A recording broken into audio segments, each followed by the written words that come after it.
Salut tout le monde, avant de commencer la vidéo, je tiens à préciser que celle-ci sera en audio. En effet, moi je suis aveugle, donc c'est compliqué de me filmer. Là j'ai réussi, mais je vais pas rester dans cette position 20 ans. Donc du coup, je vous retrouve pour la vidéo en audio. J'espère que le contenu, lui, restera le même pour vous. Goodbye.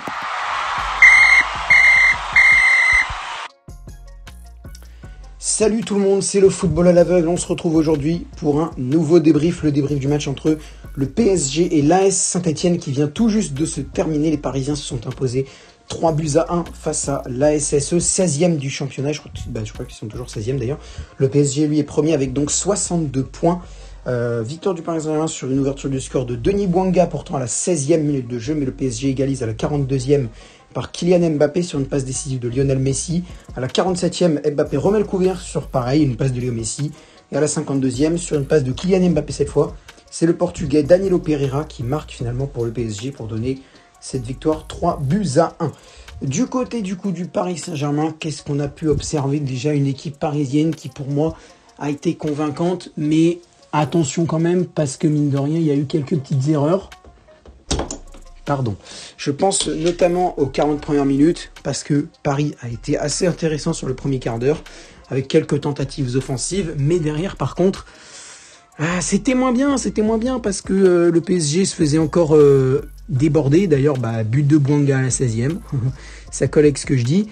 Mais justement, il n'y a pas eu que ça. Moi, je veux dire, les nombreuses pertes de balles de Thilo Kehrer, il y a eu celle de Danilo, parce que même s'il a marqué un but, qu'il a fait relativement un bon match, il n'empêche une grosse perte de balles qui aurait pu être qui est dangereuse, parce que c'est celle-là qui amène au but de Denis Bouanga. Donc, pas merci. Mais bon, après, ça arrive. Hein. Par contre, Kehrer, voilà. Kehrer, c'est celui que je peux même pas dire que ces pertes de balles, ça arrive. Parce que justement, le problème, c'est que ça arrive trop souvent quand Kehrer joue avec le PSG. Et ça, c'est pas normal, je suis désolé. Donc, Thilo Kehrer sur le côté droit... C'est dommage parce que Thilo Kehrer, moi avant, je l'aimais bien sur le côté droit. Quand les matchs face à Lyon et face à, je sais même plus qui c'était, où il a marqué, alors oui c'est vrai, il a marqué des buts, mais c'est même pas que pour ça. Thilo Kehrer, pour moi, il faisait de très bonnes interventions défensives, il était percutant, il était présent, quoi. Il était présent, il perdait pas beaucoup de ballons, ça allait. Mais là, depuis quelques temps, il repart dans ses travers, avec des erreurs, avec... c'est dommage de voir ça, parce que on sait que Kehrer a du potentiel offensif, un petit peu comme Layvin Kurzawa, mais défensivement, c'est pas dingue. Ensuite, après Thilo Kehrer, l'autre que je voudrais citer, c'est Lionel Messi, Neymar et Kylian Mbappé. Alors Lionel Messi, il a fait 2 passes décisives, il a tenté plusieurs fois de frapper, mais je pense que ça manquait un peu de conviction. J'ai trouvé que ça manquait un peu de conviction, ça a été facilement contré 2-3 fois par les Stéphanois. C'est ça le problème, c'est que ça a été facilement contré et ça c'est pas trop acceptable en quelque sorte. C'est un peu dommage de sa part à Lionel Messi, mais il y a quand même une double passe décisive et quand même certaines frappes avaient un peu de conviction, hein, j'exagère un peu. Oui, il y avait quand même un petit peu d'envie, mais c'était pas... Bon voilà, le mec il a pas montré non plus la plus grande conviction à marquer un but, mais il y a quand même 2 passes décisives. Kylian Mbappé, lui, il a été encore flamboyant, avec 2 buts et une passe décisive, 42e, 47e, 52e, il a impliqué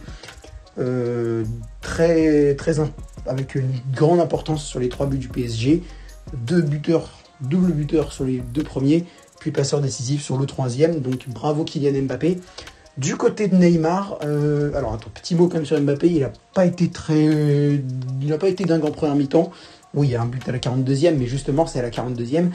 Mais avant ce but-là, Mbappé n'a pas été incroyable non plus, mais c'est derrière qu'il s'est réveillé, et heureusement pour nous.